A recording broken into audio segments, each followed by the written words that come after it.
Η Καλλιστό, που το όνομά της προήλθε από τη λέξη κάλος, ομορφιά, ήταν κόρη του βασιλιά Λικάωνα. Κάποια μέρα συνδέθηκε ερωτικά με το Δία και γέννησε τον Αρκάδα, που έμελε να γίνει ο μεγάλος ήρωας και γενάρχης της Αρκαδίας. Ο μύθος λέει ότι η Ήρα από ζήλια μεταμόρφωσε την Καλλιστό σε αρκούδα και ο Δίας, για να την προστατεύσει αυτή και το παιδί, τους έφερε στον ουρανό σαν αστερισμούς. Μια σαρκοφάγος στο κάτω μέρος, 3 άντρες, στα δεξιά μια κυρίαρχη γυναικεία μορφή. Το βλέμμα τους δεν διασταυρώνεται με το δικό μας. Όλοι σοβαροί, προσιλωμένοι στην ανάγνωση της επιγραφής πιθανών. Με δυσκολία διαβάζω πάνω στην πέτρα την αρχαία. Την Αρκάντια Έγκο. Την ακριβή ερμηνεία ακόμη την αναζητούμε.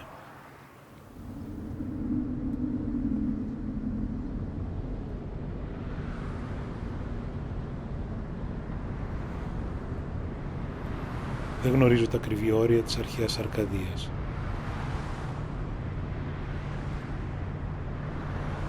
Μια πύλη εισόδου, σαν πύλη του χρόνου. Μόλις βγεις όλα αλλάζουν. Άλλος τόπος, άλλος Θεός, άλλος καιρός, άλλη διάθεση. Είναι η πραγματική Αρκαδία.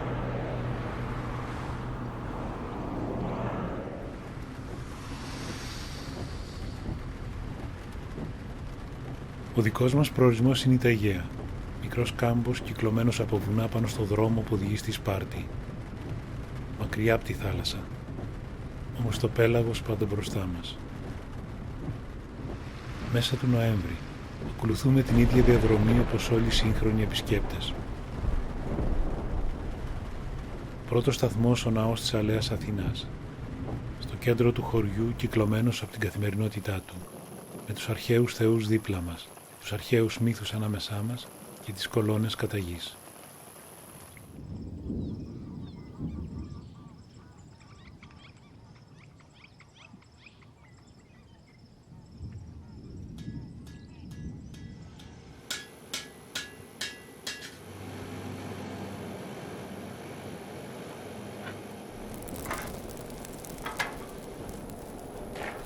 Ο Ηρόδοτος μας διέσωσε ένα μύθο για αυτό τον τόπο και για αυτό το επάγγελμα.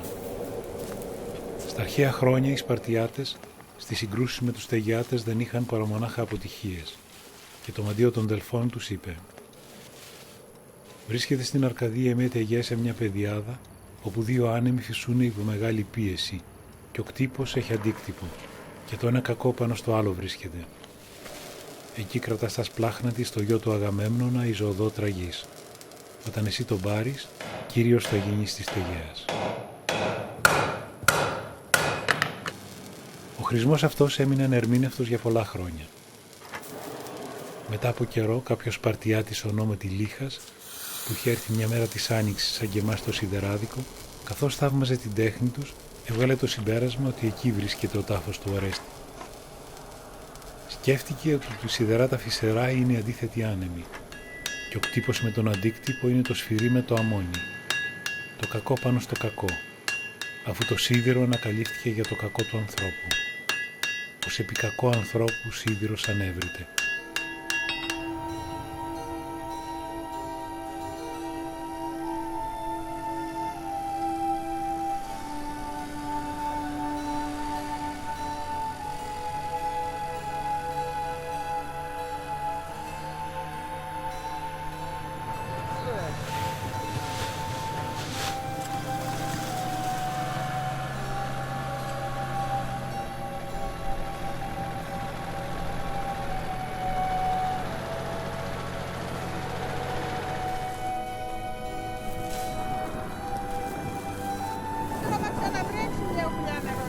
Δεν είχε βρεθεί όλο το καλοκαίρι.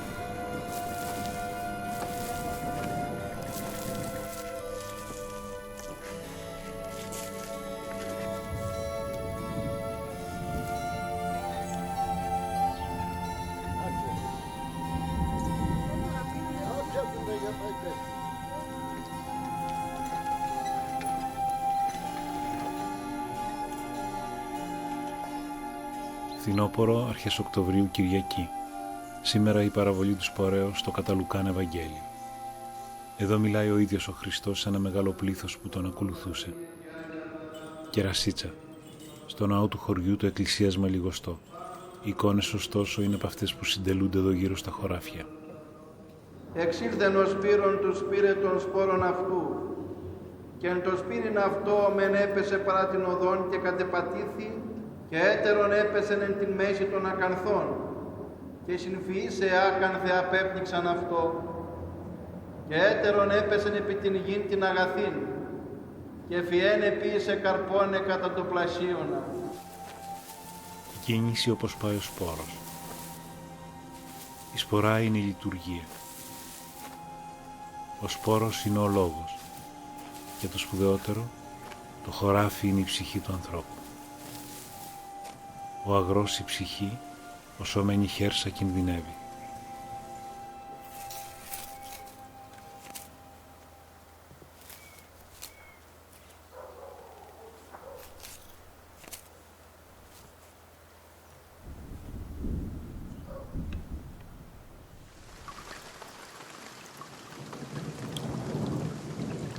Οι αρχαιολόγοι σήμερα δεν έχουν μια σαφή απάντηση στο ερώτημα πώς η αρχαία Ταιγαία, μια μικρή και σχετικά φτωχή πόλη, κατάφερε να κάνει έναν από τους λαμπρότερους ναούς στην Πελοπόννησο, χρησιμοποιώντας μάλιστα το σπουδαιότερο γλύπτη εκείνου του καιρού, τον Μπάριο Σκόπα, που εδώ ήταν και ο αρχιτέκτονας.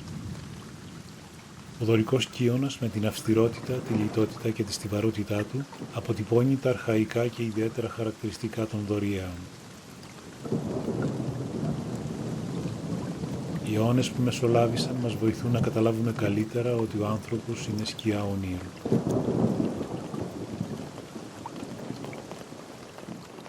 Ο ναός είναι στο κέντρο του χωριού ή, για να κρυβολογούμε, είναι ο ενδιάμεσος χώρος ανάμεσα στα σπίτια και στη φιλία των δύο κοριτσιών, της Βαλένιας στα ανατολικά, της Ανίσας στα δυτικά. Τα θραύσματα της αρχαίας θρησκείας, όσο και αυτά των αρχιτεκτονικών μελών, συνενώνονται καλύτερα από το παιχνίδι των παιδιών που παίζαν και παλιότερα εδώ μέσα. Ο ναός, ένας από τους ωραιότερους στην Πελοπόννησο, με μάρμαρα φερμένα από τα Δολιανά, ήταν έξω από την πόλη της αρχαίας Ταιγαίας. Σήμερα τον κύκλωσε το χωριό. Παλιότερα αποτέλεσε ένα έτοιμο ανοιχτό λατομείο. Αρχές του 20ου αιώνα, στις ανασκαφές εκείνου του καιρού, στην νοτιοανατολική γωνία του ναού, βρέθηκε μια μαρμάρινη γυναικεία κεφαλή που έμελε για πολλούς να είναι το υψηλότερο δείγμα γλυπτικής του 4ου π.Χ. αιώνα. Είναι έργο του Σκόπα, αν και αυτό σήμερα αμφισβητείται.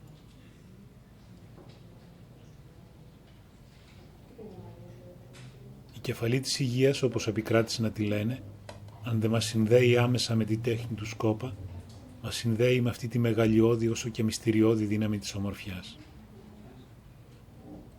Ο Κωνσταντίνος Ρωμαίος, από τους πρωτοπόρους της ελληνικής αρχαιολογίας, καταγόμενος από τα διπλανά βούρβουρα της Κινουρίας, ήταν παρόν όταν βρέθηκε στις αρχές του 1900 στις ανασκαφές των Γάλλων η κεφαλή της υγείας, όπως επικράτησε να τη λένε. Σε ένα σημείωμά του βρήκα τα καλύτερα λόγια που περιγράφουν την ομορφιά του συγκεκριμένου γλυπτού. Απ' τη χωρίστραν εντεύθεν και εντεύθεν φεύγουν προς τα οπίσω κυματιούμενοι βόστριχοι, πλεξίδες. Οι βόστριχοι ούτοι, κατηδίαν βούλησιν και διάφορων τρόπων έκαστος, σπέβδουν προς το ηνίον. Διασταυρούμενοι και δενόμενοι σκροβίλων κότσων, καταλήγουν εις ωραία ανθεμοειδή πέρατα.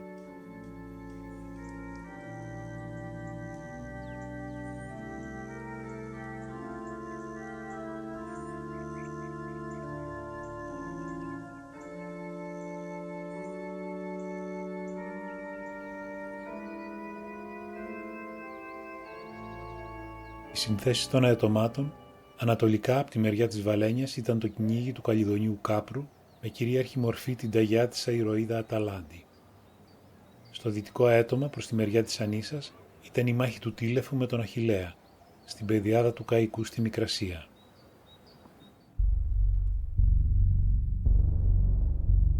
Ο Σκόπας, λαξεύοντας έντονα τις κόγχες, μέσα από τις φωτοσκιάσεις που προέκυψαν, κατάφερε να βγάλει για πρώτη φορά στην γλυπτική της ελληνιστικής εποχής την κίνηση, την τρίτη διάσταση, το πάθος. Ανάμεσα στους μεγάλους γλύπτες είναι αυτός που πλησιάζει περισσότερο την ταραγμένη μας εποχή. Αυτά αναγνωρίζουμε και στην κεφαλή του Τίλεφου, ένα έργο που δυστυχώς κλάπηκε από το Μουσείο της Ταιγαίας πριν μερικά χρόνια. Καλοκαίρι του 2009. Ένα μεγάλο ανασκαφικό πρόγραμμα είναι σε εξέλιξη από το Νορβηγικό Αρχαιολογικό Ινστιτούτο και την Εφορία Αρχαιοτήτων της Αρκαδίας. Θα διαρκέσει 5 χρόνια. The most important contribution to the archaeology of the city of Tegea was by a French archaeologist in the 1890s, that is more than 100 years ago. I can't really explain why nobody has gone more into the archaeology of Tegea before, but we are of course very happy that we are among the first to actually be digging in the center of the city, where we are now. I mean, probably with the Agora a little to the south and the habitation areas where I'm sitting now. Η αρχαία Ταιγαία υπήρξε μια πολιτεία με αδιάλειπτη ζωή σχεδόν 2.000 χρόνων. Από την αρχαϊκή εποχή, εκτός αιώνας π.Χ. μέχρι το 12ο αιώνα μετά Χριστόν. Οι πρώτες ανασκαφές έφεραν στο φως την τελευταία φάση της πόλης, που ήταν τα μέσα της Βυζαντινής εποχής. Το στρώμα καταστροφής ενός σπιτιού, πολλά κεραμικά όστρακα, νομίσματα, κάποια μεταλλικά αντικείμενα και ένα όμορφο σκουλαρίκι κάποιας γυναίκας. Τα ευρήματα σήμερα στη νέα του ζωή έχουν μια νέα ταυτότητα, έναν αριθμό και τις συντεταγμένες της έβρεσής τους. Πολλές φορές και το υψόμετρο, 675 μέτρα από το επίπεδο της θάλασσας. Είχαμε την τύχη να δούμε το σκουλαρίκι μόλις βρέθηκε.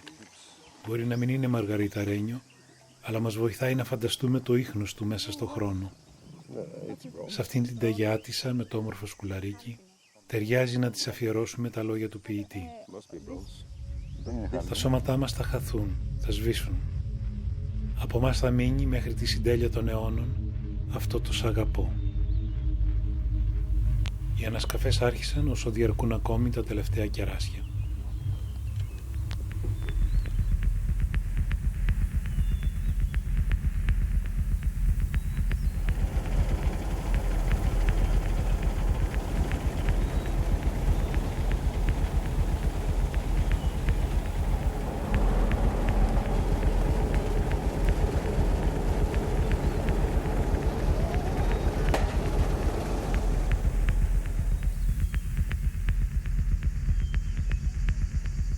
Λυσαρέα Γορτινίας μέσα στη δόξα του καλοκαιριού. Τόπος δυσπρόσιτος, άγνωστος σχεδόν, οριοθετημένος από βουνά και ποταμούς με μαγικά ονόματα που κυλούν αρχαίους μύθους και εκβάλλουν στο Ιόνιο.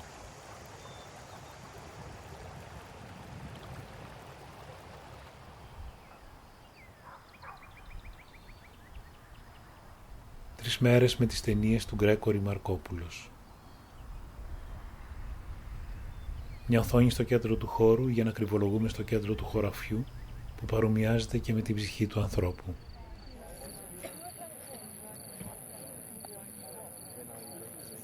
Αντανακλά φως και αποσπασματικές εικόνες ελάχιστον καρέ που την ολοκλήρωσή του συμπληρώνει αυτή η ατέλεια του ανθρώπινου ματιού που ονομάζεται οπτικό μετοίκασμα και που χάρη σε αυτό υπάρχει ο κινηματογράφος.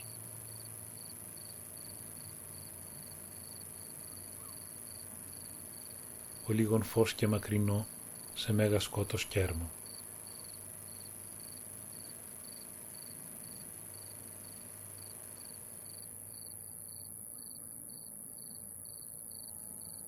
Είναι η παρέμβαση της τέχνης σαν μια απλή χειρονομία που στον τόπο αυτό βοήθησε να αποδοθεί το ιερό.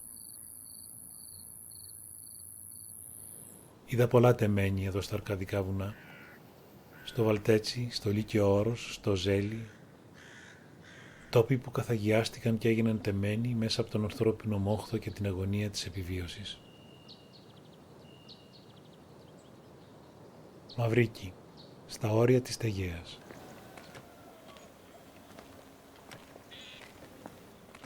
Ο κύριος Αγγελάκος κρατούσε σημειώσεις χρόνια τώρα με τα σημαντικότερα γεγονότα που συνέβηκαν στο χωριό. ποιοι ήταν δάσκαλοι, ποιοι ήταν ιερείς, ποιοι ήταν αγροφύλακες, πόσα σπίτια είναι κλειστά, πόσα κατοικούνται, ποιοι δώσαν για την εκκλησία του Αγίου Μαυρικίου, ποιοι δώσαν για το νεκροταφείο. Κάποια στιγμή αποφάσισε να γράψει και τη λίστα αυτών που δεν δώσαν για το νεκροταφείο. Πιθανόν ως έργο εκφραζομένη αντίθεση απέναντι στο θάνατο.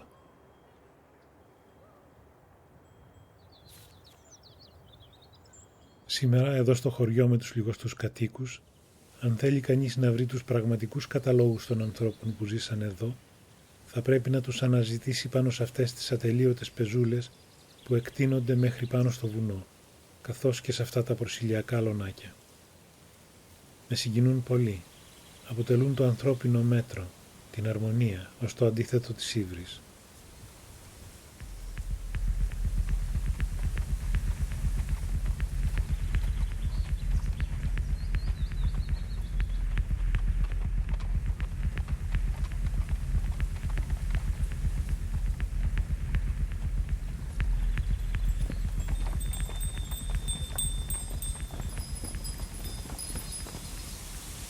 Είναι το να σταματήσει. Τι έχετε εκεί κάτω? Ένα περιβολάκι.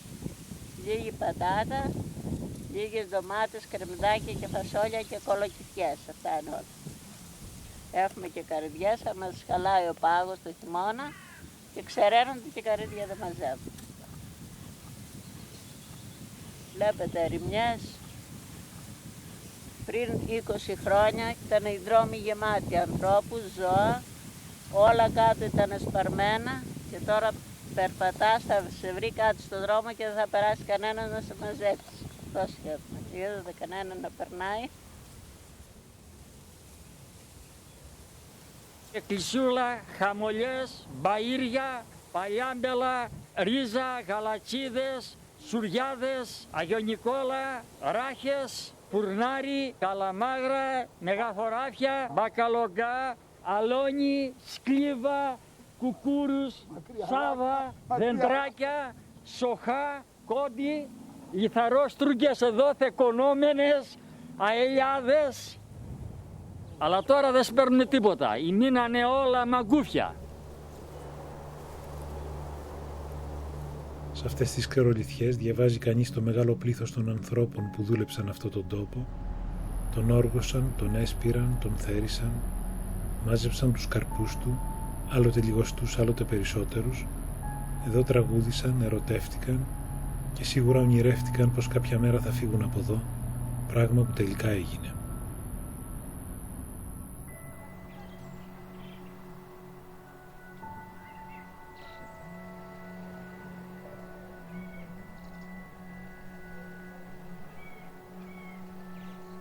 Τα θράβεσματα αυτά που μέχρι τώρα πάνω τους σκόντεψαν οι αιώνες, από εδώ και πέρα θα έχουν μια ταυτότητα, έναν αριθμό, αυτόν που τους έδωσε η Ελισάβετ το καλοκαίρι του 2008 και για τα περισσότερα μια σαφή υπόμνηση σχετικά με την προέλευση. Άγνωστη προέλευση.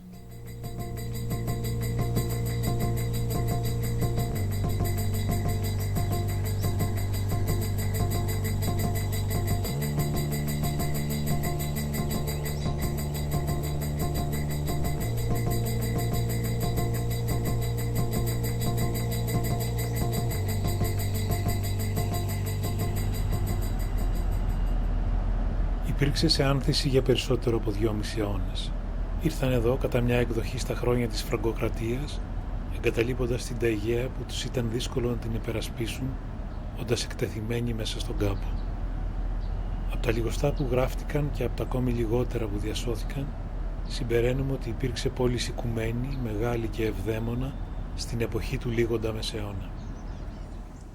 Τα πρόβατα καθημερινά βόσκουν αυτό το λίγο χορτάρι και περπατούν ανάμεσα στα χιλιάδες όστρακα που κάποτε ήταν σκεύη καθημερινής χρήσης και τώρα είναι σαν να έχουν αντικαταστήσει τις ψυχές των ανθρώπων που τα κράτησαν στα χέρια τους, ζήσαν εδώ, αγάπησαν, γεύτηκαν αυτό το δυνατό ήλιο, τις τρυπές του βοριά το χειμώνα, βλέπαν το ρέμα κάτω να ξεδιπλώνεται και τον ήλιο να βασιλεύει προς τα μέρη της ταιγαίας, στην πατρίδα τους, που άγνωστο ακριβώς γιατί αναγκάστηκαν να την εγκαταλείψουν και τώρα διαφεντεύουν αυτό το μικρό βουνό, ανάμεσα στην Αρκαδία και στην Αργολίδα, στους σκοτεινούς αιώνες ανάμεσα στη Φραγκοκρατία και στην Τουρκοκρατία.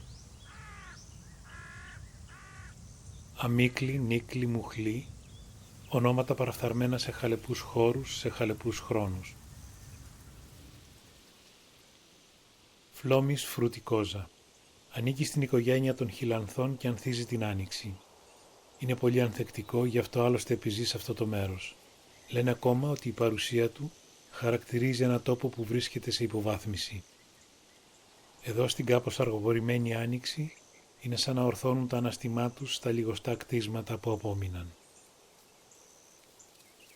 Ωστόσο, αν θα ήθελα να ταυτίσω αυτή την πολιτεία, αυτό θα τέριαζε περισσότερο με αυτό το λουλουδάκι που φυτρώνει εδώ την άνοιξη για λίγες μέρες. Η ιστορία με τα δικά της καπρίτσια δεν διέσωσε παρά ελάχιστα ονόματα. Εκείνο το δέντρο με το παράξενο σχήμα του ήταν κάποτε ένας άνθρωπος. Ήταν ίσως κάποια γυναίκα, η ομορφότερη από όσοι έζησαν εδώ. Και αν το πέρασμά της από εδώ μεταγράφηκε μετά από τόσους αιώνες αυτό το δέντρο, τούτο οφείλεται στο γεγονός ότι υπήρξε πάρα πολύ όμορφη.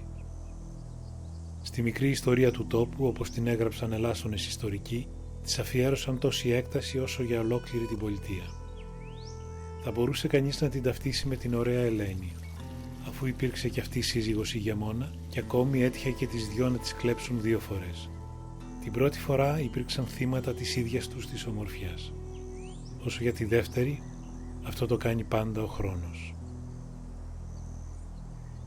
Ο Μάμεθο Πορθητής, λίγα χρόνια μετά την άλωση της Κωνσταντινούπολης, κατέκτησε την Πελοπόννησο, κατέλαβε επίσης και κατέστρεψε το Μουχλί. Καταθελχθής εκ της Καλονής, την πήρε μαζί του με τα 3 της παιδιά και η ομορφιά της ακούστηκε σε όλη την Κωνσταντινούπολη. Αλλά όσα της χάρισε η ζωή, γύρισε ένα-ένα και τα ξαναπήρε, λες κι ήταν δανεικά, ή μήπως είναι κι έτσι. Δεν διασώθηκαν άλλα στοιχεία για το βία της, όπως δεν διασώθηκε και το όνομά της. Κρατάμε για όνομα τον τίτλο του σχετικού κεφαλαίου, Ανώνυμος Περικαλής Μουχλιώτισσα. Τι μένει από τη ζωή μιας πολιτείας που άνθησε για αιώνες?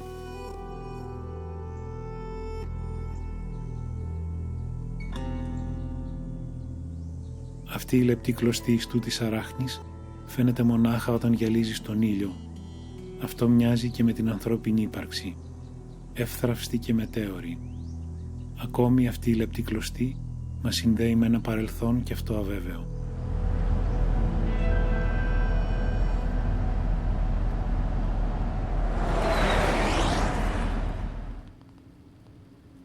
Ξένος, Διγενής. Ένα από τα λίγα ονόματα που μας διασώθηκαν. Θα πρέπει να εγκατέλειψε το Μουχλί όπως όλοι μετά την άλωση από τους Τούρκους. Ο ξένος Διγενής γνώριζε την τέχνη της αγεωγραφίας και αναζήτησε την τύχη του στην Κρήτη, που εκείνα τα χρόνια ήταν υπό ενετική κατοχή.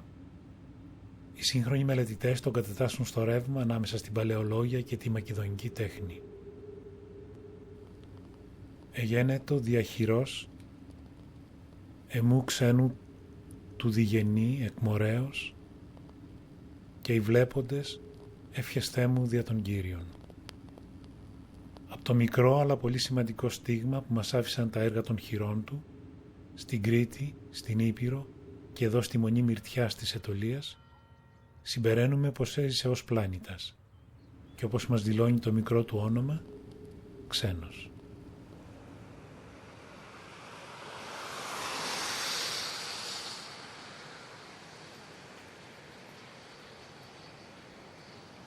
Η άμαξα πέρασε από το δρόμο και έφυγε.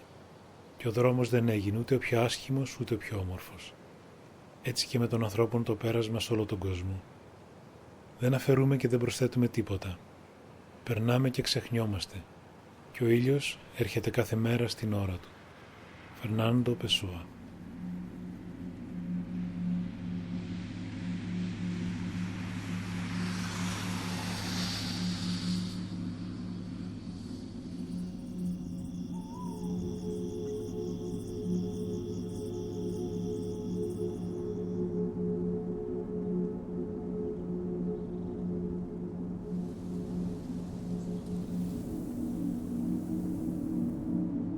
Έρχομαι συχνά εδώ.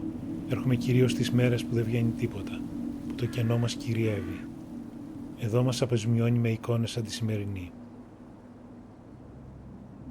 Αλλά ξαφνικά ο μαύρος θόλος του ουρανού προς τη δύση μου φέρνει στο νου έναν άλλον ουρανό, ειδωμένο ποιος ξέρει πριν πόσες εποχές, ήδη απειλητικό και βίαιο. Ήταν τότε που οι αρχαίοι τεγιάτες προσπάθησαν να τον εξευμενήσουν, δίνοντάς του ένα ακόμη επίθετο. Διός Στροπάου, Διός Κεραυνοβόλου.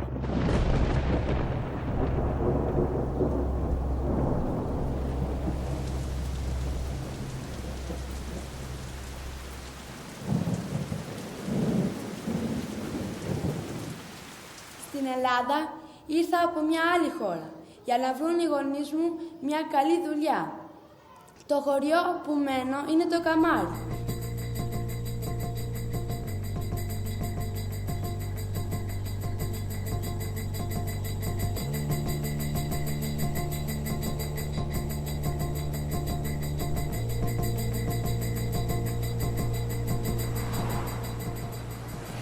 Όταν πληθαίνουν αυτά τα πρόσωπα πάνω στους τοίχους εδώ στην Τρίπολη, μπήκαμε στο καλοκαίρι. Τα ακολούθησα μέχρι τα Λιθοβούνια, η γιορτή του Σκόρδου, αρχές Ιουλίου.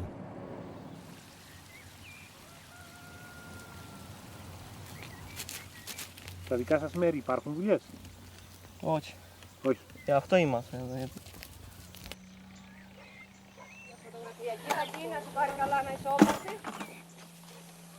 Αυτά τα χρόνια είχαμε την ευκαιρία να δούμε τη διαδικασία της καλλιέργειας των σκόρδων από τη σπορά τον Οκτώβριο και όλο τον κόπο μες στο χειμώνα μέχρι το βγάλσιμό τους και το πλέξιμο σε πλεξούδες το καλοκαίρι. Στο πανηγύρι βέβαια δεν βλέπεις τίποτα από όλα αυτά.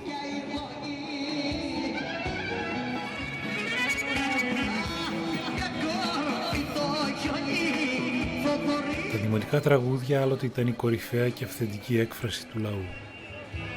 Νέα ήθη στα πανηγύρια της επαρχίας, θα λέγε κανείς απολύτως συμβατά με την εποχή μας και με εμάς τους ίδιους. Ήχος δυνατός, κενός, αβάστακτος σχεδόν. Αλλά θα πρέπει να ομολογήσω ότι η εξαιρετική στίχη μερικών από τα δημοτικά τραγούδια, χαμένοι μέσα στο θόρυβο και την παραφωνία, λάμπουν σαν μικρά διαμάντια στις λάσπες ή σαν αρχαία μάρμαρα φημένα στην αγκαλιά της φύσης. Μαυρίκη, Φεβρουάριος του 2010.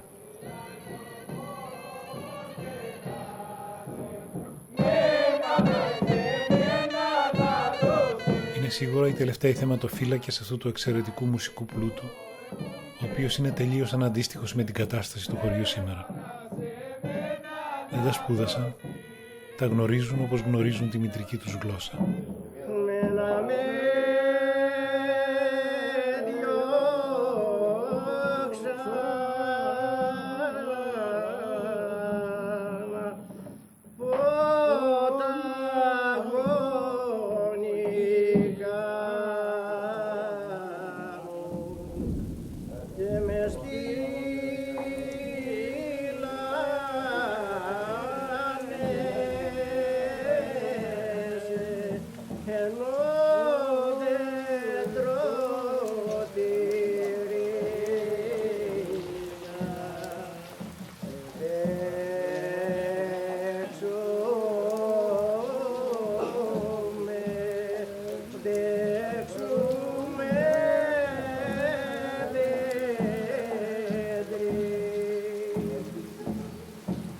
Αργά τη νύχτα το χωριό λάμπει σαν αστερισμό στο μακρινό στερέωμα. Εκεί θα μπορούσαν να βρίσκονται τα πιο ευγενικά στοιχεία του ταπεινού μας βίου. Το πιο λαμπρό, δηλαδή το Α, είναι το φως της πλατείας.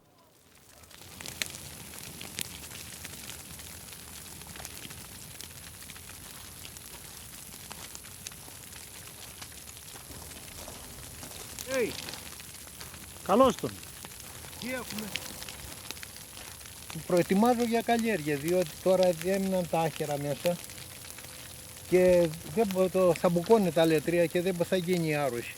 Και φέτος τι θα βάλει? Μπορεί να βάλω, θα δούμε αν έχουμε νερό, αν υπάρχει νερό, διότι για πατάτες λέω να βάλω, αλλά θα υπάρχουν νερά. Όλα αυτά τα εργατικά χέρια που χρειάζονται τώρα είναι οι άνθρωποι ξένοι. Ξένοι, βέβαια. Σε αυτούς στηρίζεται η εθνική οικονομία. Όταν ακούς μια παραγωγή 50 εκατομμύρια κιλά πατάτες εδώ, ποιος τις μαζεύει? Οι ξένοι. 7 εκατομμύρια κιλά είναι τα σταφύλια. Συσσωρευτήκαν όλοι στις πόλεις και ζητάνε τώρα διορισμούς στις στρογγυλές καρέκλες.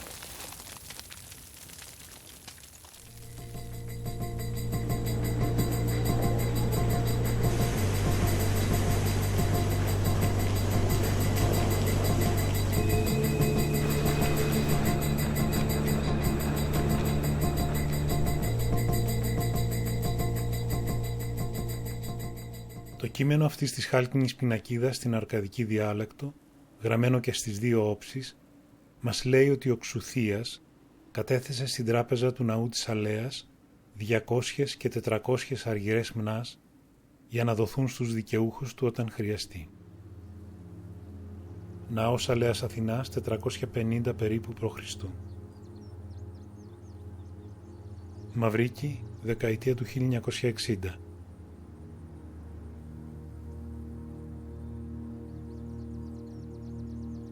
Το βιβλίο του Παντοπόλη. Αυτές οι εγγραφές μέσα στις σελίδες του καταγράφουν ένα μέρος της καθημερινότητας του μικρού χωριού. Έρχονται δε να αντισταθμίσουν τα κορυφαία γεγονότα που απασχολούσαν την Ελλάδα και τον κόσμο μισό αιώνα πριν. Ψυχρός πόλεμος, μετανάστευση, η επούλωση των πληγών του πολέμου και κυρίως του εμφυλίου, που εδώ στην Πελοπόννησο ήταν ιδιαίτερα σκληρός και βίαιος. Τα γεγονότα αυτά είναι η κληρονομιά μας σήμερα. Σε αυτά ανατρέχει η ιστορία, οι ποιητές, σε αυτά ανατρέχουμε κι εμείς, τώρα που το πραγματικό μέγεθος της κρίσης μας δεν το έχουμε ακόμα ανακαλύψει. Σε μια πρόχειρη ανάγνωση μαθαίνουμε ότι η οικογένεια Γ αγόρασε φυτίλι, κρασί και αλάτι καθώς και ένα παιχνίδι. Η οικογένεια Γ Ήτα έδωσε έναντι του χρέους στον Παντοπόλη ένα τομάρι. Το κορίτσι της οικογένειας Κάπα αγόρασε διάφορα αξίας 14,40 δραχμών. Ο Γ Ήτα στην πρώτη Τετάρτου 1964 χρεώθηκε 68 δραχμές για τις λεμονάδες κάποιας κουμπαριάς. Τέλος, στην οικογένεια Δέλτα Κάπα βλέπουμε σχετικά λίγες αγορές. Στις 20 Πρώτου 1963 εξώφλησε με πρόβατα. Στο βιβλίο του Μπακάλι γράφει ότι η οικογένειά μου εξώφλησε το χρέος της δίνοντας 24 πρόβατα. Αυτή ήταν όλη η περιουσία που είχαμε και το ξέρω πολύ καλά, γιατί εκείνη την εποχή, παρότι ήμουν 10 χρονών, εγώ ήμουν ο τσοπάνης της οικογένειας. Στη συνέχεια έπρεπε να δώσουμε και τα υπόλοιπα ζωντανά που είχαμε, μια και η απόφαση να αφήσουμε το χωριό για την Αθήνα ήταν ήδη παρμένη. Έτσι λοιπόν αποχωριστήκαμε το γέρικο αράπι μας, το κούλι μας, το άλογό μας και την Ελένη μας, τη γαϊδούρα μου, που ήταν το πιο αγαπημένο μου ζωντανό που είχα. Μία απώλεια η οποία ήταν πολύ τραυματική για μένα και με συνοδεύει ακόμα και την κρατάω ακόμα μαζί μου.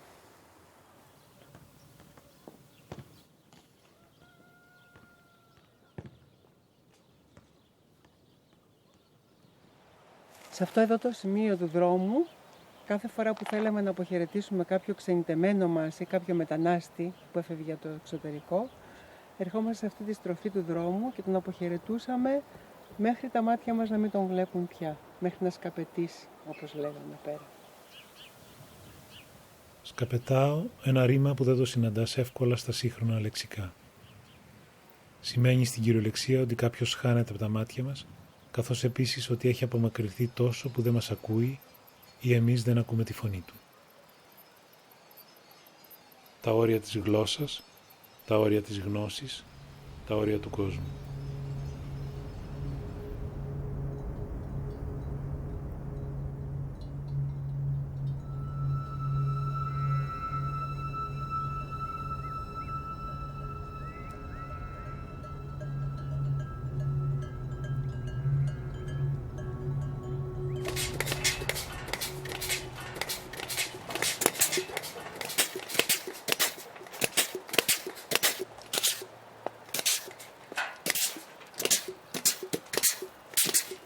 Εσείς τώρα πώς λέγεστε που κλαδεύετε? Λαδούκι. Πώς? Λαδούκι. Λαδούκι. Βεβαίως. Πήγαμε σχολείο, είμαι και μικρός τότε, ήρθα εδώ, στην Ελλάδα. Πώς ήρθε? Δηλαδή, εγώ ήρθα με τα πόδια, έχω έρθει 8 μέρες. Από τα βουνά ήρθα. Λέει, φτάσει μέχρι εδώ τώρα. Και ξέρω. Και με παρακαλάνε όλοι τώρα να κλαδεύω. Άστο με λέει του τώρα, δεν περιμένει δηλαδή. Έλωσα εμένα δηλαδή, 2 μέρες μου λέει. Αυτό γίνεται. Σ' αρέσουν τα αγροτικά? Βεβαίως, τώρα και έχω μάθει. Τρελαίνομαι. Βέβαια. Αυτό. Εδώ οι νέοι του τόπου αυτού γιατί δεν ασχολούνται με τα αγροτικά? Δεν τους αρέσουνε. Έτσι λένε. Δεν μ' αρέσει λέει. Λένε τα χωράφια. Θέλω στα γραφεία, ξέρω εγώ. Αλλά όλα στα γραφεία δεν γίνεται. Άμα πάνε όλοι στα γραφεία δεν θα γίνει εδώ στα χωράφια.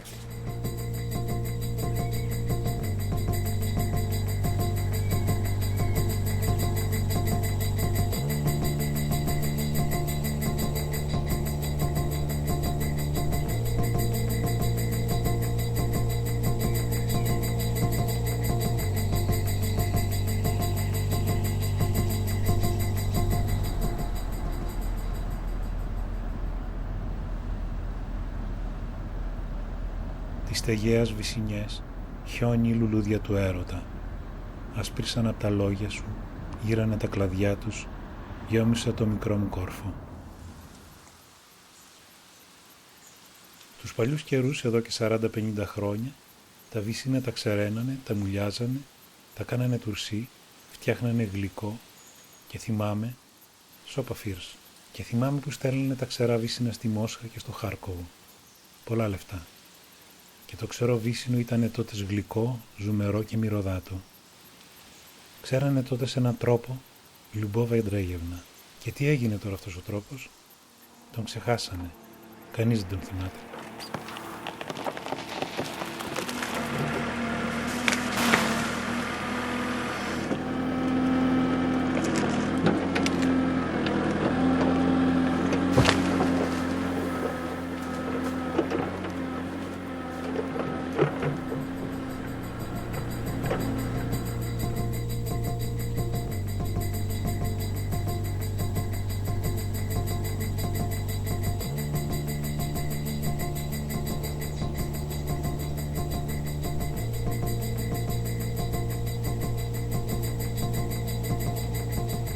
Ήρης Ιωνυχοφόρος. Ξεπροβάλλει με την απίστευτη ομορφιά της μες στο χειμώνα. Πού αλλού? Εδώ στις πλαγιές του Αγίου Μαυρικίου. Και όπως η Ήριδα αγγελιοφόρος των αρχαίων θεών, έτσι και η δικιά μας εδώ έρχεται σαν αγγελιοφόρος της Άνοιξης. Την περιμέναμε και φέτος, αλλά ο καιρός χάλασε τελευταία και την καθυστέρησε πολύ. Ήρθε σχεδόν μαζί με ένα γράμμα από το φίλο μου Χρήστο Κυρκιντάνο. Μου γράφε: «Χαίρε Φίλιππε, παιδάκια που ήμασταν μας έστελνε η μάνα μας να μαζέψουμε αγριολούλουδα για τον επιτάφιο. Μες στην πολυμορφία της Άνοιξης διαλέγαμε από ένστικτο ένα μοβ κρινάκι. Τώρα έμαθα από σένα ότι ήταν η Ήρης ο νυχοφόρος. Ούτε ξέραμε ότι το χρώμα ταιριάζει στο πένθος. Θυμάμαι που μοίραζε απολύτουργα από πάσα αυτά τα κρινάκια στις γυναίκες και αυτές τα φύλαγαν για την κακή ώρα στο εικονοστάσι. Εμνήσθην ημερών αρχαίων. Σταυρολούλουδα έλεγαν τότε τα γιασμένα λουλούδια. Με τα χρόνια ερήμωσαν τα ξέφωτα με τις ήριδες, μαλάκωσε και το μέσα μας κλίμα. Φίλος παιδικός περνάει από εκεί κάπου, συντηρεί μια γωνίτσα με ελιές πρικιό της μάνας του και πηγαίνει την Άνοιξη στην ανθοφορία τους. Κάθε φορά τον ρωτάω αν ανθίσαν στο μονοπάτι τα μοβ λουλουδάκια και χαίρομαι που μου λέει ότι κάθεται σε μια πέτρα και τα κοιτάει. Πατρίδα μου τελικά είναι ο τόπος που με έστελνε η μάνα μου να μαζέψω ήριδες για τον επιτάφιο. Τώρα έχω αγάπες με τα πουλιά. Έρχονται και με βρίσκουν εκείνα, ενώ με τα λουλούδια πρέπει να πάω ο ίδιος να τα συναντήσω. Μέσα στην ψυχοπλάκωση του καιρού θα μου πεις: ναι, τώρα περιμένω τα χελιδόνια.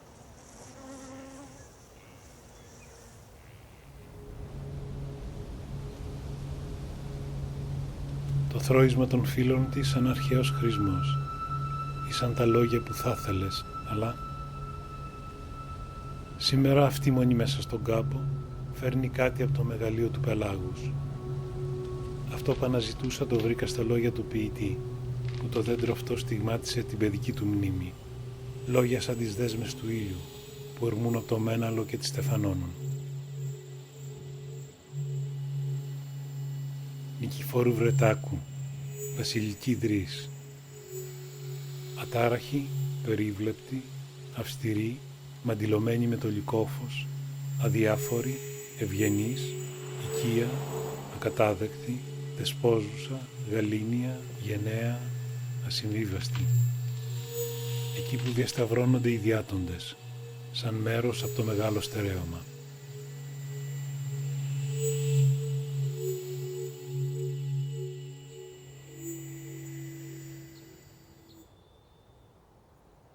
Το χωριό μου, το Κάνταλος, δεν έχει παιδιά να παίξω. Μόνο εγώ και ο αδερφός μου είμαστε παιδιά. Όλοι οι άλλοι είναι παππούδες και γιαγιάδες. Αντελούμε. Σε τέρμα. Άλλο είναι. Και πιάσα το ψηλό εδώ, για να βλέπουνε. Πώς τήρεξα πάνω, το είδα, με είχε σημαδέψει. Με το έτσι που με είχε σημαδέψει, κάνω αυτό εγώ. Αν πάω να είσαι ακόμα, θα με παίρνει από εδώ στην άλλη. Κατέβηκα από κάτω, το είδα που με τραυμάτισε, ήταν και ένας άλλος ξαδερφός με εδώ που Λοιπόν, του λέω, τι θα κάνουμε τώρα. Μου λέει, τι να κάνουμε, μου λέει, να παραδοθούμε. Τι είπες, του λέω, να παραδοθούμε. Εγώ σκοτωμένος είμαι. Εγώ θα φύγω, του λέω. Δεν με σκοτώσουν ξανά, του λέω, να φύγω, δεν κάθομαι να με παραδοθώ. Φωνευθέντες οικοτών Γερμανών. 30 12 1943. Δημήτριος Γεωργίου Πλακούλας. Εδώ είχαμε το σπίτι τώρα που πέρασαμε. Εδώ, Ανδρέας Σταυρόπουλος. Και εκείνος κοντά από το σύριζαμε το σπίτι το δικό μου. Ιωάννης Δημητρίου Ξιντάρας, ξαδερφός μου αυτός.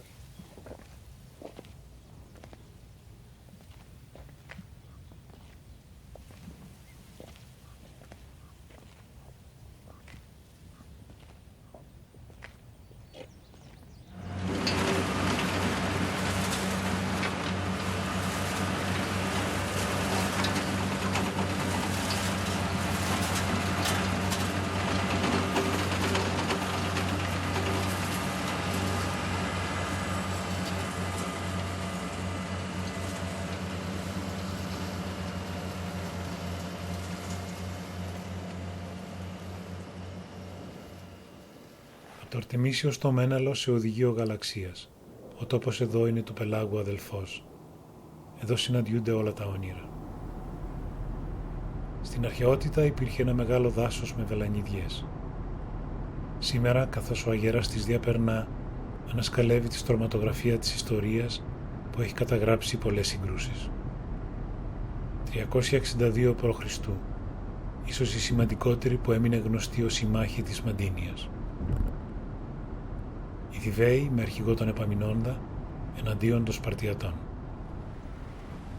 Μετά τη σύγκρουση, οι θεοί έτσι τα έφεραν ώστε και οι δυο στρατοί έστησαν τρόπεως ανίκητες και τους νεκρούς αμφότεροι τους παρέλαβαν ως ηττημένοι και δεν φάνηκε να κατέχουν ούτε μέρη, ούτε πόλη, ούτε εξουσία περισσότερη από ό,τι πριν γίνει η μάχη και επικράτησε στην Ελλάδα σύγχυση και ταραχή μεγαλύτερη από ό,τι νωρίτερα.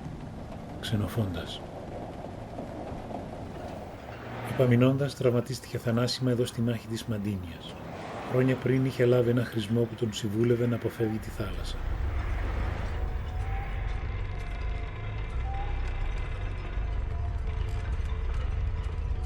Αυτό το τήρησε με σχολαστική ευλάβεια, αποφεύγοντας να μπει σε πλοίο.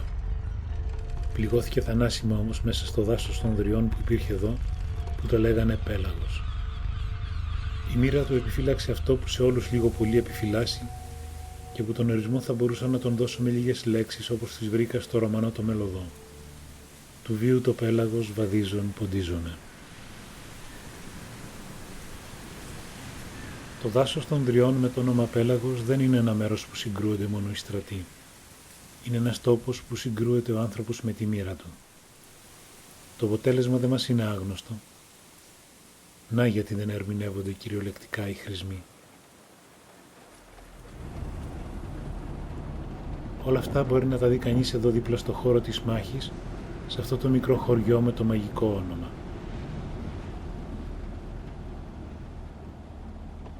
Επιστρέφω κάθε τόσο στους ίδιους τόπους, τα ίδια συναισθήματα, αν και ξέρω καλά πως τα σημαντικότερα βρίσκονται σε σημεία αόρατα πάνω από εδώ. Σήμερα, δίπλα στο μνημείο που μας υπενθυμίζει τις σημαντικότερες μάχες της ιστορίας, έρχεται να προσθεθεί και το ταπεινό δράμα κάποιων σύγχρονων ανθρώπων, έτσι, για να μπορέσουν να μπουν όλα κάτω από ένα τίτλο, του βίου το πέλαγος.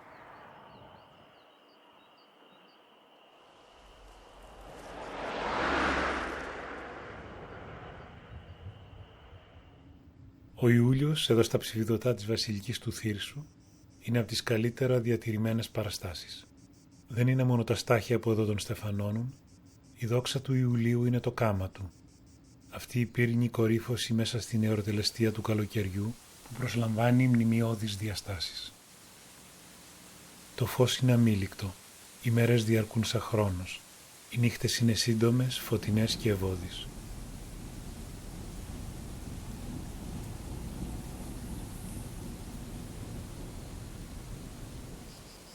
Να ζήσεις μια μέρα μέσα στο κάμα του Ιουλίου εγγράφεται στο κοσμικό σπεπρωμένο.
Αυτό είναι το σιτάρι.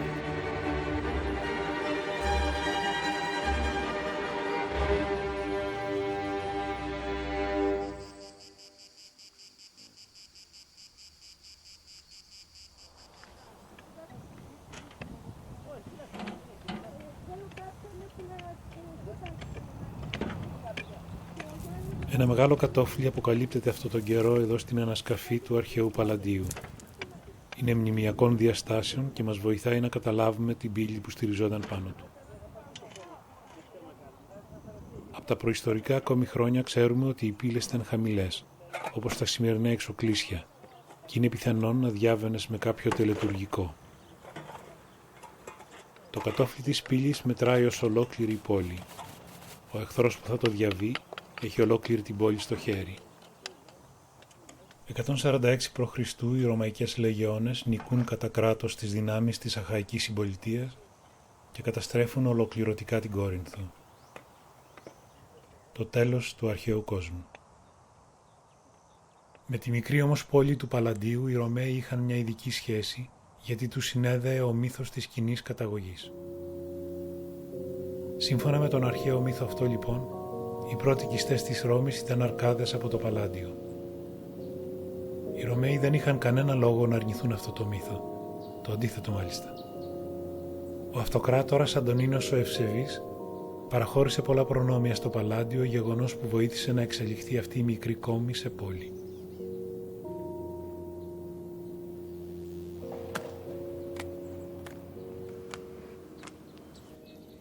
Και ενώ ο τόπος εδώ ακολουθούσε το βίαιο ρεύμα της ιστορίας, κάπου μακριά σε μια μητρόπολη, οι λόγοι οραματιζόταν ένα κόσμο πριν το προπατορικό αμάρτημα και τον ταύτισαν με αυτόν τον τόπο εδώ, την Αρκαδία.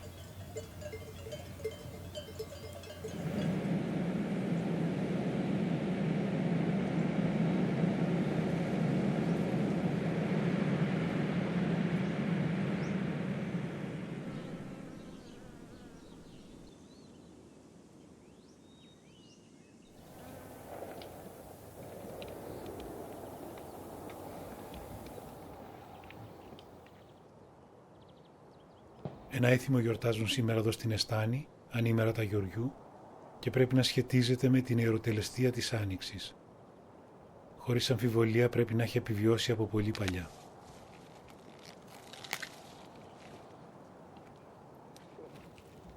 Τώρα αρχίζει το στόλισμα της κλίτσας με το αγριοσέλινο, το οποίο φύεται μόνο σε αυτή την περιοχή εδώ πέρα.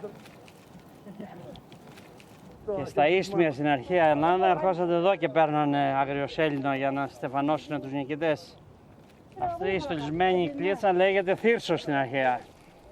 Και οι θυρσοφόροι ήσανται αυτοί που εξυμνούσαν τη Θεά Δήμητρα επί το ερχομό της Ανοίξεως. Τώρα που μπήκα στο χώρο να τραγουδήσω θέλω. Τώρα που μπήκα στο χώρο να τραγουδήσω θέλω. Καλά το λέει τα ειδώνει το Μέγα Μοναστήρι. Καλά το λέει τα ειδώνει το Μέγα Μοναστήρι. Να βάλω μέσα καλογριές βραγιόρι. Να βάλω μέσα καλογριές βραγιόρι. Τον ίδιο κυκλικό χορό, κρατώντας τους θύρσους, τον βλέπουμε αποτυπωμένο και επάνω σε αυτό το γεωμετρικό αγγείο του 800 π.Χ. από το Άργος.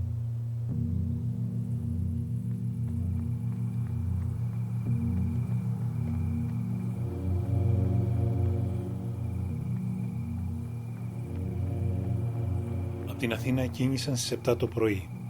Ο πρώτος θα τερματίσει στη Σπάρτη μετά από 24 ώρες αδιάλειπτου δρόμου, με το πρώτο φως, φωτώντας. Στην Αρκαδία μπαίνουν από το αρχαίο πέρασμα πάνω από το Αρτεμίσιο. Από εδώ πέρασε ο Φιδιππίδης, από εδώ μπήκε και ο Παυσανίας. Όσοι καταφέρουν να φτάσουν εδώ στην κορυφή, είναι σαν να βλέπουν τη Σπάρτη. Μετά τα μεσάνυχτα θα διαβεί την Τεγέα. Είναι η τελευταία Παρασκευή του Σεπτεμβρίου, διαγενωμένου του Σαββάτου.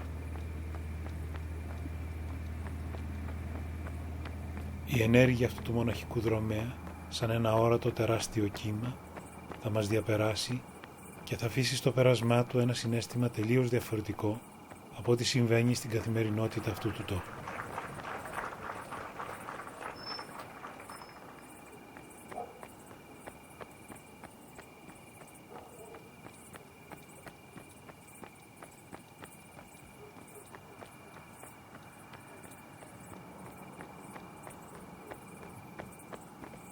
Είναι η υπερπροσπάθεια αυτών των ανθρώπων που υπερβαίνει την καθημερινότητα, τα στενά πλαίσια που συνήθως κινούμαστε τη μικρή μας μοίρα.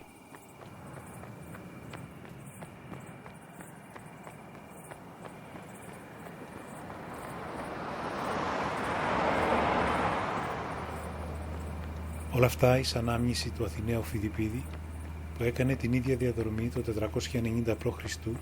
από την Αθήνα στη Σπάρτη προκειμένου να ζητήσει βοήθεια λίγες μέρες πριν οι Μύδοι πατήσουν τη γη της Αττικής. Μα η βοήθεια δεν δόθηκε. Μαζί με τις ενδοξότερες σελίδες που μας άφησε η ιστορία, γράφτηκε και ένα από τα ωραιότερα επιγράμματα. Ελλήνων προμαχούντες Αθηναίοι μαραθώνοι, χρυσοφόρων Μύδων εστόρεσαν δύναμην.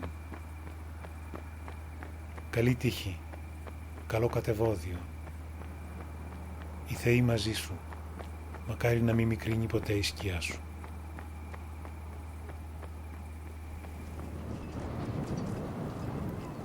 Το 556 π.Χ. έγινε συμμαχία Σπαρτιατών και Τεγεατών και στα 30 χρόνια του Πελοποννησιακού πολέμου οι Τεγιάτες πολέμησαν στο πλευρό των Σπαρτιατών καταλαμβάνοντας το Ευώνυμον Κέρας. Η συμμαχία αυτή κράτησε μέχρι τα χρόνια του Επαμεινώντα.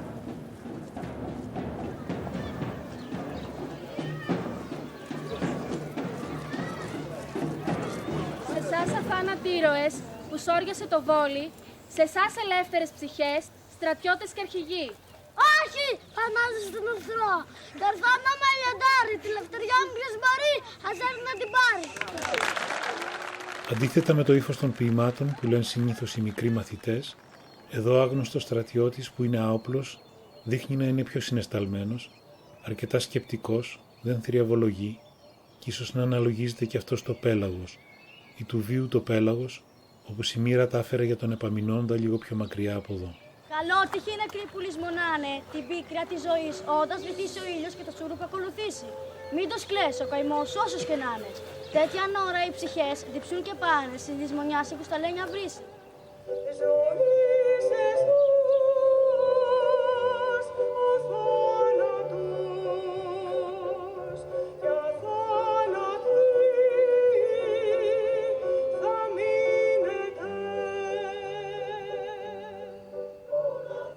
Πέφτει νωρίς η ψύχρα στα τέλη του Σεπτέμβρη, με το φθινόπωρο να έχει διαδεχθεί ένα μακρύ και ζεστό καλοκαίρι.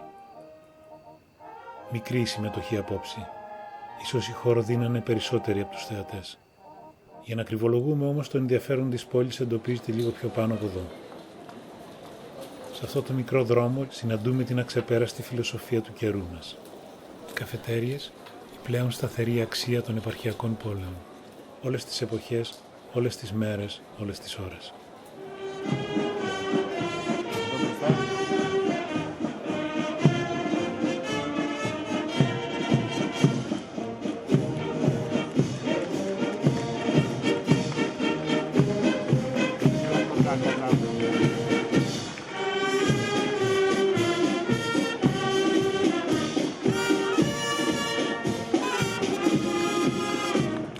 Τα επόμενα χρόνια η παρέλαση μεταφέρθηκε στον παραπάνω δρόμο.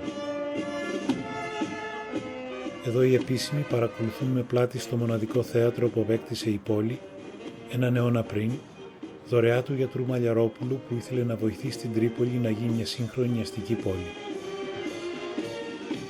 Το θέατρο παρέμεινε κλειστό και άφτιαχτο τις τελευταίες δεκαετίες, όχι γιατί κάποιος εχθρός το επιβουλεύονταν, αλλά γιατί δεν αποτελούσε αίτημα και ανάγκη για τους ίδιους τους κατοίκους της πόλης. Τίποτα δεν είναι απλό. Και μέσα στην έξαρση της λαμπρότητας της παρέλασης μου ήρθαν τα λόγια του Ζήσιμου Λορεντζάτου. Πώς να μιλήσεις για τον νεοελληνικό πολιτισμό χωρίς μια ελευθερωμένη νεοελληνική πολιτεία? Με το 21 οι Έλληνες κέρδισαν την ελευθερία του σκλάβου. Μένει να κερδίσουμε και την ελευθερία του ελεύθερου.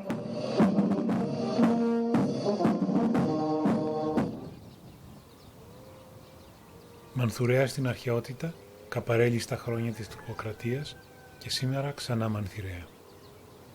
Αν ήταν γυναίκα θα μπορούσες να την ερωτευτείς από το όνομά της και μόνο. Τη Ζαχαρίνα τη γνώρισα για πρώτη φορά μέσα στο καφενείο. Μου έκανε εντύπωση που δεν έχει τη δυσπιστία που έχουν οι ντόπιοι απέναντι σε αυτούς που γνωρίζουν για πρώτη φορά. Δεν άργησα να την ταυτίσω με το χωριό. Πριν έρθεις στην Ελλάδα ήξερες το όνομα Μανθηρέα? Όχι, καθόλου. Αρκαδία, το όνομα Αρκαδία? Ούτε Αρκαδία, τίποτα δεν ήξερα. Τίποτα. Τότε κάτι, τι να πω, είναι λίγο πίσω από τη ζωή, από τη κανονική ζωή. Παρ' όλα αυτά όμως εσύ προτιμάς και ζεις σε ένα χωριό. Εγώ έχω συνηθίσει. Νιώθω σαν είμαι στη πατρίδα μου, στο χωριό, στο παππού μου, στο γιαγιά μου.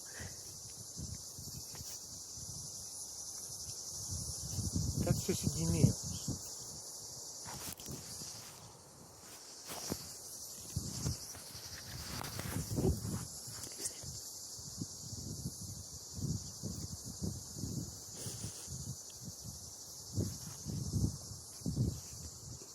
Δεν ξέρω. Μπορεί γιατί έχω περάσει τα παιδικά μου χρόνια στο χωριό και ήταν τα καλύτερα μου χρόνια. Εδώ νιώθω το τόπο μου. Νιώθω όταν πάω στο χωριό μου. Στη γιαγιά μου. Γιατί ζει. Μας έδωσε με λίγα λόγια το στίγμα της σχέσης της με το μικρό χωριό. Σε αυτά που μας είπε ευχαρίστως, αναγνωρίζεις πόσο γρήγορα η χαρά γίνεται δίνει. Για όλα αυτά υπάρχουν πολλές εκδοχές. Η καλύτερη όμως είναι αυτή που σε κάνει να κλαις. Βρήκε εδώ τον καλύτερο τόπο, όπου μπορεί να θεραπεύσει τον πόνο για το χαμένο κόσμο των παιδικών χρόνων. Αλλά και η Αρκαδία παραπέμπει στη χαμένη ηλικία του ανθρώπινου πολιτισμού, τότε που κυριαρχούσε η κοινωνική αρμονία, το μέτρο, ο άδολος έρωτας, ένας κόσμος πριν το προπατορικό αμάρτημα. Αυτός ο κόσμος αποτυπώνεται και εδώ στο ψηφιδωτό δάπεδο της βασιλικής του Θύρσου. Εικόνες από την Παλαιά Διαθήκη.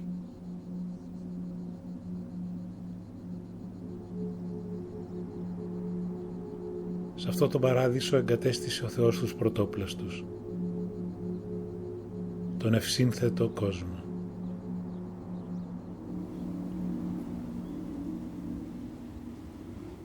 Η εικόνα του Δεκεμβρίου δεν μας διασώθηκε στα ψηφίδωτά της βασιλικής του Θύρσου, αλλά κάτι αντίστοιχο μπορούμε να δούμε και εδώ γύρω. Ούτε την εικόνα του Ιανουαρίου έχουμε, αυτή πρέπει να την αναζητήσουμε μάλλον στο Μπρούγκελ. Δεν ήταν λίγες οι φορές που επιστρέφαμε και εμείς για αυτή τη μικρή ομάδα κυνηγών χωρίς να έχουμε καταφέρει τίποτα. Παγιδεύτηκα κι εγώ πολλές φορές σε αυτό τον κάμπο, με τα διάσπαρτα χωριά, τους λιγοστούς κατοίκους, αναζητώντας τα θραύσματα της ιστορίας, τα θραύσματα της καθημερινότητας, την ταυτότητά του, τις μικρές μνήμες. Απόψε είδα εδώ προς τα λιθοβούνια να ανατέλει αυτό το γεναριάτικο καταρακτώδες φεγγάρι, που διαλύει με το γάλα της λύθης όλα τα βάσανα και τα ψευτοπροβλήματα των ανθρώπων.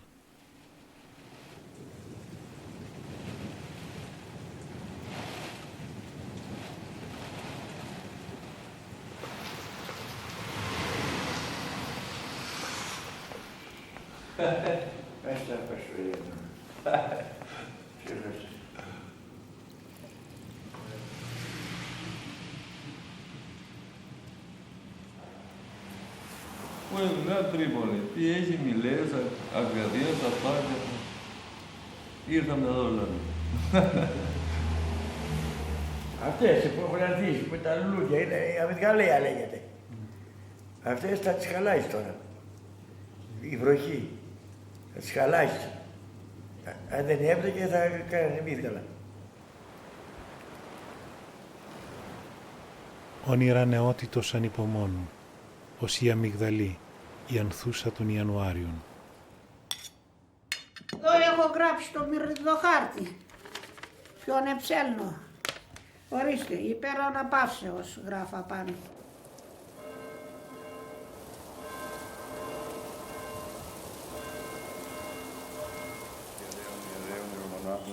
Μοναχών, μοναχών, πατέρων, προφάτορων, πάπων, προσπάπων, γονέων, συζύγων, τέκνων, αδερφών και συγγενών ημών, εκ των επαρχής και μέχρι των εσχάτων. Ανάθεμα που δούλευες τα 2-3 Σαββάτα, το τυρινό, το κρεατινό και τον Αγιοθοδόρων. Και της Ρουσαλής λένε ούλα τα Σάββατα να πάει και να έρθουνε, της Ρουσαλής το Σάββατο μάιδε να πάει, μάιδε και να γυρίσει. Γιατί οι ψυχές μετά το Πάσχα είναι ελεύθερες έξω.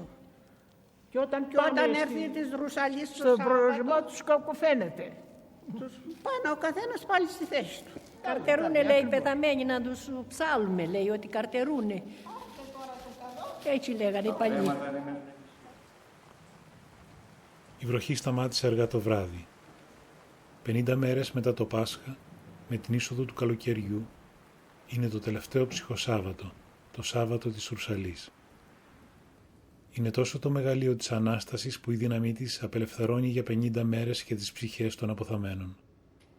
Αυτά λέει η λαϊκή δοξασία, αυτά μας είπαν με τη γλώσσα του Εσχύλου και του Σολομού οι γυναίκες εδώ στη Μανθηρέα. Βρήκα ένα δημοτικό τραγούδι, ένα ποίημα στο μέγεθος της αρχαίας τραγωδίας για αυτό το γεγονός. Γιατί είναι μαύρα τα βουνά και στέκουν βουρκωμένα, μην άνεμος τα πολεμά, μην αβροχή τα δέρνει, ουδάνεμος τα πολεμά κι ουδέ βροχή τα δέρνει, μόνο διαβαίνει ο χάροντας με τους αποθαμένους. Σέρνει τους νιούς από μπροστά, τους γέροντες κατόπιν, τα τρυφερά παιδόπουλα στη σέλα ραδιασμένα. Παρακαλούν οι γέροντες, τα αγόρια γονατίζουν, κόνεψε χάρο σε χωριό, κόνεψε καν σε βρύση, να πιούν οι γέροντες νερό, οι νιοί να λιθαρίσουν και τα μικρά παιδόπουλα λουλούδια να μαζέψουν. Όχι, χωριά δεν θέλω εγώ, σε βρύσες δεν κονεύω. Έρχονται οι μάνες για νερό, γνωρίζουν τα παιδιά τους, γνωρίζονται τα ανδρόγυνα και χωρισμό δεν έχουν. Ο τρόπος που ο λαός αφομοιώνει το φαινόμενο του κόσμου μπόρεσε να βάλει τη δύναμη του έρωτα παραπάνω από την εξουσία του θανάτου.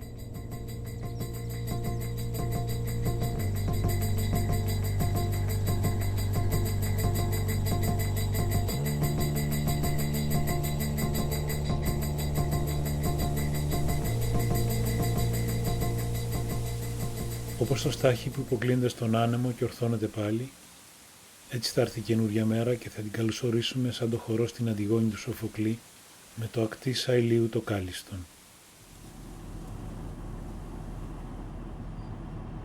Η καινούρια μέρα θα έρθει σαν τους κρόκους, που πρώτοι αυτοί φύτρωσαν ανάμεσα στις πέτρες στην ολόμαυρη ράχη, εδώ στην Ακρόπολη της Ασσέας, μετά τις καταστροφικές πυρκαγιές του καλοκαιριού του 2007.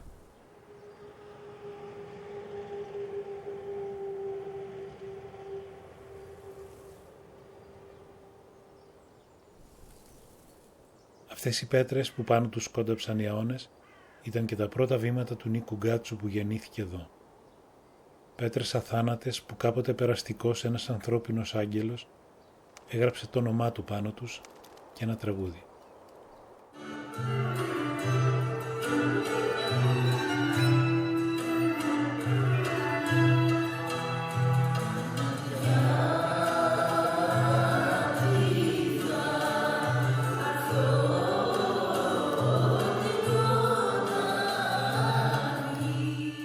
Μια μέρα που το σώμα χόρευε υπέροχα, πλάνεψε την ψυχή και την έκλεισε εντός του. Παραμύθι της Αρκαδίας.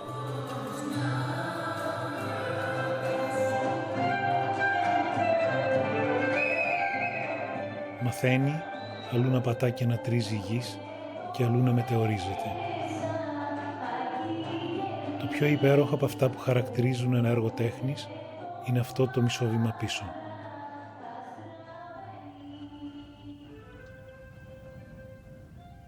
Από τα βουνά που μας περιβάλλουν είδαμε αυτό το μικρό κάμπο, τα καλοκαίρια να μοιάζει με το patchwork που κάνουν οι γυναίκες εδώ στο στάδιο, ή πιο σωστά σαν πίνακα συμπρεσιονιστών.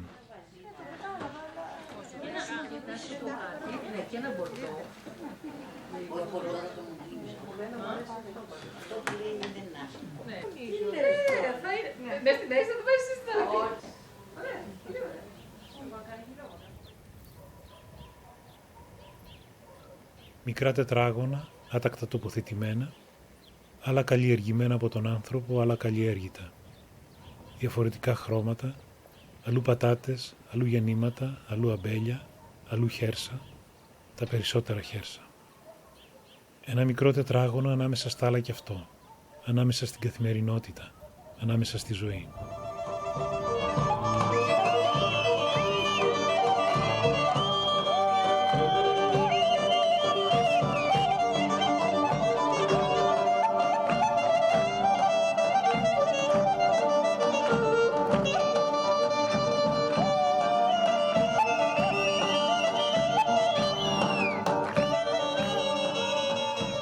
Ο τσάμικος ίσως είναι μια χειρονομία αν όχι να νικήσεις αυτή τη θλίψη, μάλλον να τη γλυκάνεις, όμοια και τα τραγούδια.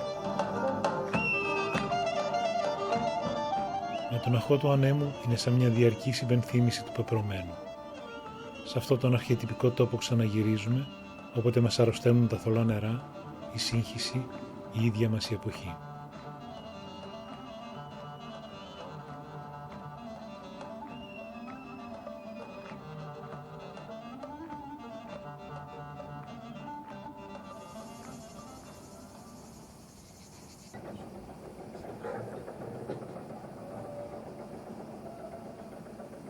Σαν λιχναράκι είναι κάτι.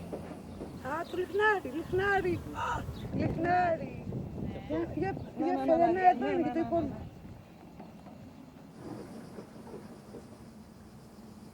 Ένας λίχνος, ινδοευρωπαϊκή ρίζα λικ, λαμπρός, λουξ, λικόφος, λικαβιές, αμφιλίκι, λίχνος, λύκειο όρος, λικάων, λύκειος Απόλλων.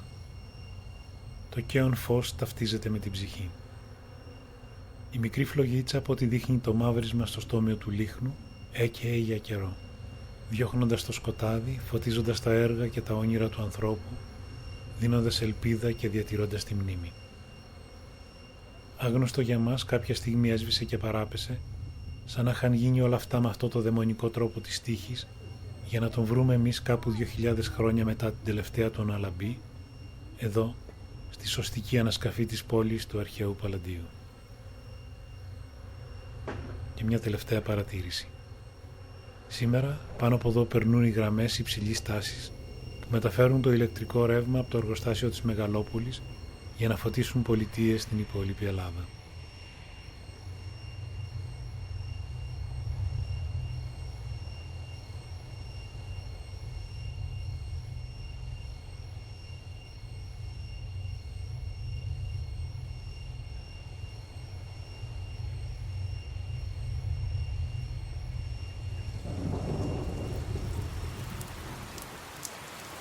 Του συνάντησα ένα βροχερό πρωινό του Φεβρουαρίου, στο αρχαίο θέατρο της Μεγαλόπολης, κοντά σε ένα παραπόταμο του Αλφιού. Η στήλη αυτή βρέθηκε στον παλαιόπυργο της Γορτινίας. Ήταν πεσμένη κατά γης και σπασμένη. Στο κέντρο λείπει ένα κομμάτι, σαν το χάσμα του χρόνου ή της ιστορίας, σαν το κενό που είναι παντού μαζί μας. Η Αρκαδία υπήρξε μια σταθερή πηγή μισθοφόρων από τα αρχαϊκά χρόνια μέχρι το βενετσιάνικο στόλο κατά το Μεσαίωνα. Η στήλη ανήκει χρονολογικά στην ελληνιστική εποχή, που ήταν και η χρυσή εποχή της μισθοφορίας. Σύμμαχοι επιπληρωμή, επίκουροι, η πλήρης αποσύνδεση της πολεμικής λειτουργίας από την έννοια της πατρίδας.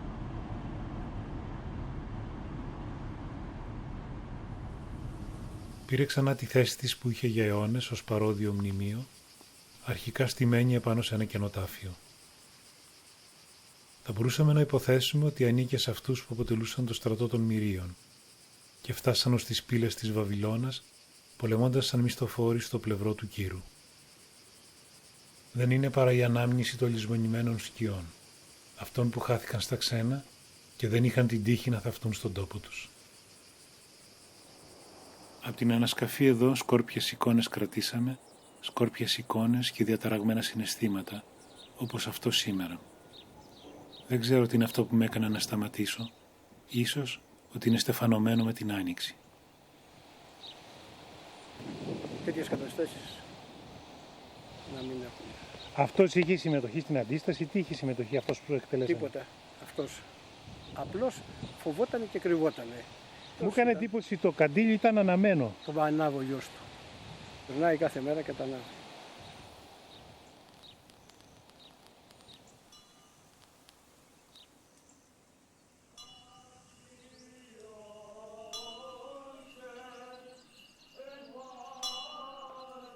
Το μικρό εκκλησάκι, κτισμένο πάνω στην Ακρόπολη της αρχαίας πόλης, δίπλα στους ναούς των καθαρών θεών.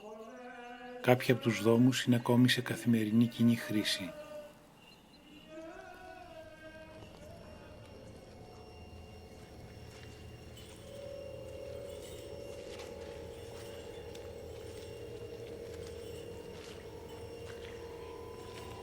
Με την αυθόρμητη πρωτοβουλία του ιερέα, η μικρή πομπή των πιστών σαν ένας κύκλος έβαλε μέσα στη διαδρομή του και τα λείψανα του αρχαίου ναού των καθαρών θεών. Μια μικρή κυκλική κίνηση που όμως περιβάλλει τα σύμπαντα, σαν την εικόνα της πλατητέρας στην Επισκοπή, που αγκαλιάζει τους πάντες, πέννητες και βασιλείς, ενάρετους και αμαρτωλούς, επιφανείς και μη, από τις αρχής και μέχρι των εσχάτων. 23 Σεπτεμβρίου. Σήμερα εορτάζουμε τη σύλληψη του Αγίου Ιωάννου του Προδρόμου, τη σαρκική σύλληψη. Στη διπλανή Αιγαία έχουμε μια αντίστοιχη υπόθεση, τη σαρκική σύλληψη του Τίλεφου. Πατέρας του ήταν ο ήρωας Ηρακλής και μητέρα του η ιέρια Αύγη, κόρη του βασιλιά της Αιγαίας Αλεού, και βέβαια μια πιο τολμηρή εικόνα. Ο μύθος του Τίλεφου υπήρξε ο αγαπημένος των αρχαίων και τον συναντάμε συχνά στα μουσεία σήμερα.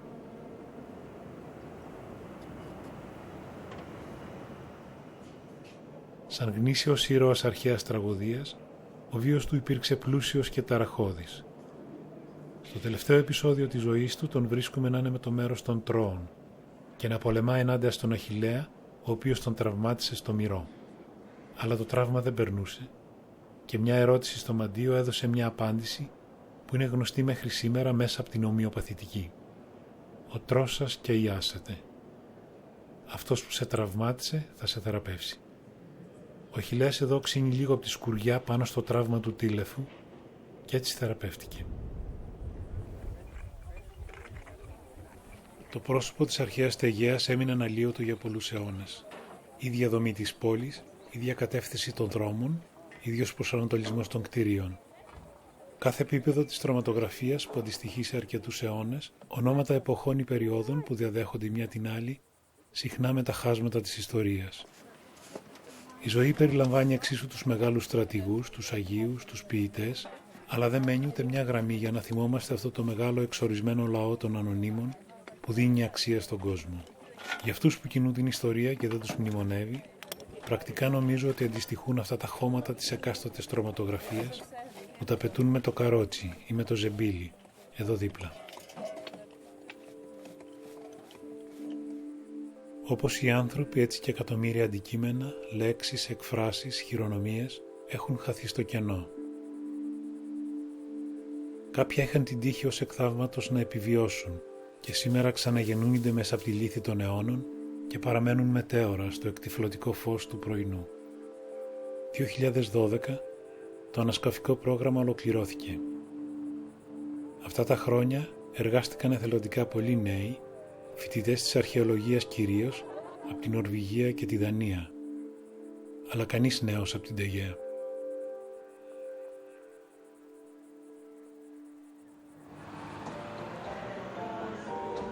Τους είδαν άρχονται από όλη την Πελοπόννησο, Τρίπολη, Μεγαλόπολη, Σπάρτη, Καλαμάτα, Κόρινθο.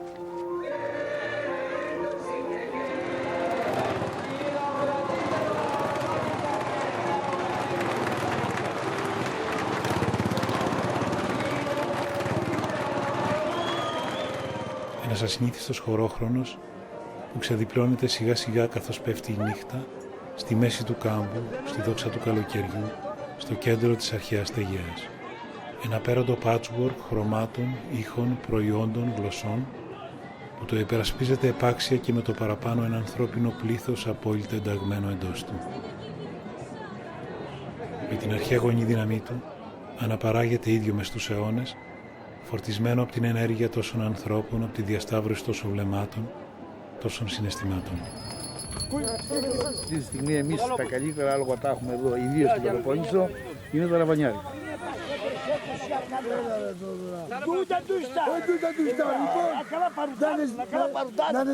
Αυτά είναι ντόπια. Οργώναμε τη γη και σπέρναμε και τρώγαμε. Είμαστε 7 αδέρφια. Έγινε καλό πράγμα. Εδώ είναι το πανηγύρι της Αιγαίας, από αρχαιοτά των χρόνων. Μπράβο. Μπαρβαγιάννη χάπες του μόνο, τίποτα άλλο, πού είναι τα πόδια. Όχι, δικό μας ντόπιο εδώ. Θα σου πω και από πού είναι. Όχι, ντόπιες δικές μας. Τελευταίο από εκεί 280.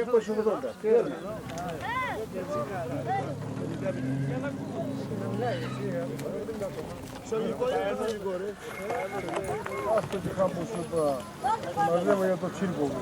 Δεν τσίχαμε να φύγει πελατέρα. Ήρθατε να πάρετε άλλο τώρα? Έχω ψάξει το άλλο. Δεν ψάχνεις για νέο πολύ ή για... Ό,τι καλιάσει. Ό,τι καλιάσει.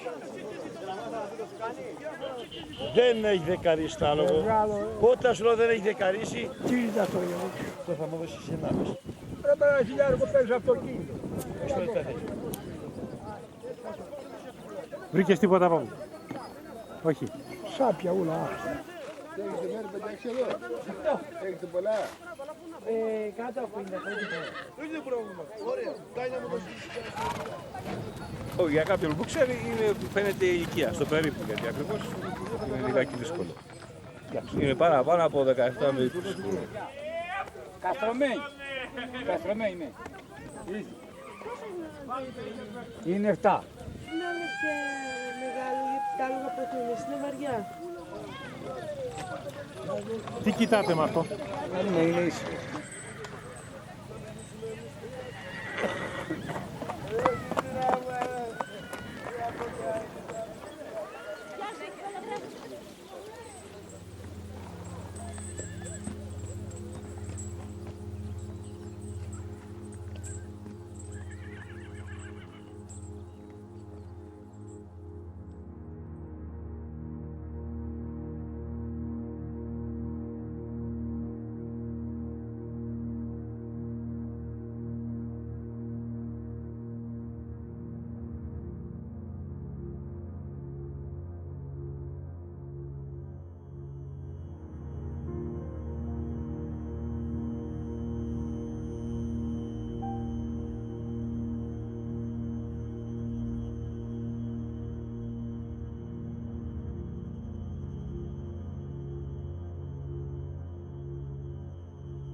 Η μακρά σχέση του ανθρώπου με τα ζώα που κράτησε χιλιάδες χρόνια τελείωσε στις μέρες μας, εδώ στο πανηγύρι της Ταγέας.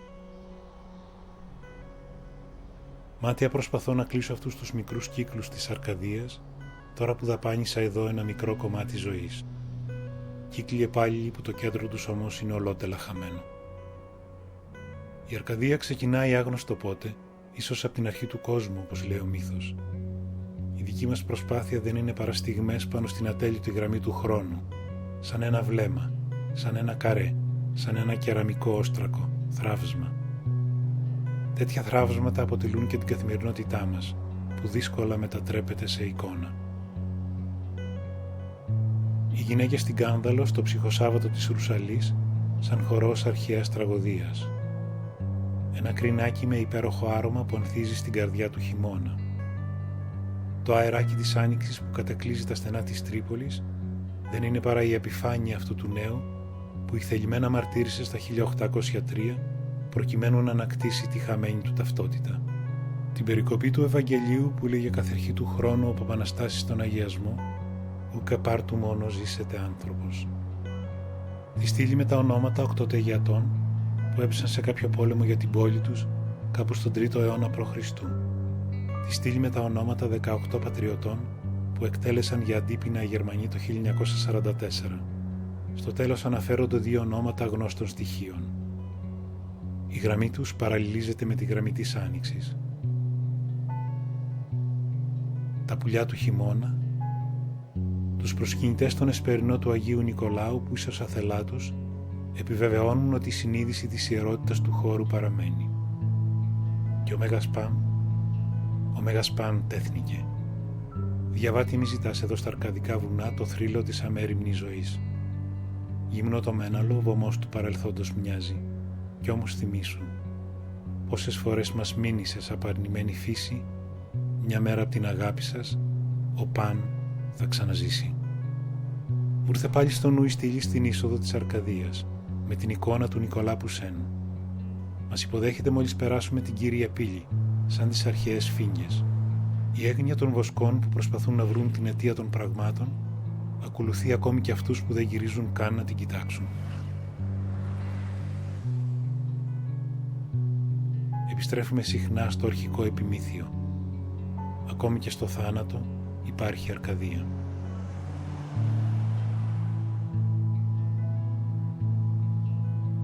Το πανηγύρι, ο σύγχρονος μύθος, σαν κινούμενη ζώνη μας έλκει εντός του.